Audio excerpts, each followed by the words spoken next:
ഒരു കുഞ്ഞിൻ്റെ ജനനവുമായി ബന്ധപ്പെട്ട് ഒരു പ്രസവവുമായി ബന്ധപ്പെട്ടൊക്കെ ഒരുപാട് പ്രയാസങ്ങൾ ഈ അടുത്ത കാലത്തിനും മുമ്പുണ്ടായിരുന്നു. പക്ഷേ അത് റെക്ടിഫൈ ചെയ്യാൻ പറ്റിയിട്ടില്ല. ഇന്നത്തെ കാലത്ത് അത് കുറച്ചും കൂടെ നമുക്ക് മാറ്റിയെടുക്കാവുന്ന ഒന്നാണ്, അല്ലെങ്കിൽ നേരത്തെ കണ്ടുകൊണ്ട് അതിനെ ക്ലിയർ ചെയ്തെടുക്കാവുന്ന ഒരു കാര്യമാണ്. എന്താണ് മാഡത്തിൻ്റെ ഒരു കാഴ്ചപ്പാട്? കുഞ്ഞ് ജനിച്ച് വരുമ്പോൾ കുറേ സാധാരണയായിട്ട് കാണുന്ന പ്രോബ്ലംസ് നമ്മൾ സാധാരണ അഭിമുഖീകരിക്കാറുണ്ട്. അതിൽ ആദ്യമായിട്ട് പറയേണ്ടത് പ്രിമച്യൂരിറ്റി, അതായത് മാസം തികയാതെ പ്രസവിക്കുന്ന കുഞ്ഞുങ്ങൾ. ഇപ്പം നമ്മൾ സാധാരണയായിട്ട് 37 ആഴ്ച തികയാതെ പ്രസവിക്കുന്ന കുഞ്ഞുങ്ങളെയാണ് നമ്മൾ പ്രിമച്യൂർ എന്ന് പറയാറ്.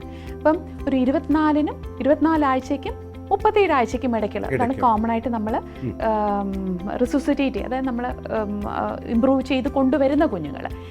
അങ്ങനെയുള്ള കുഞ്ഞുങ്ങൾ ജനിക്കുമ്പോൾ അവർക്ക് പ്രത്യേക കെയറിൻ്റെ ആവശ്യം വേണ്ടി വരാറുണ്ട്. പിന്നെ ഭാരക്കുറവ്, വളരെയധികം ഭാരക്കുറവ്.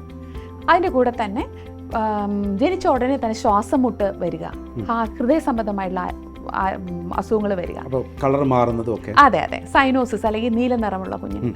പിന്നെ ജനിതകമായിട്ടും വൈകല്യങ്ങൾ ഉള്ള കുഞ്ഞുങ്ങൾ ജനിക്കുക.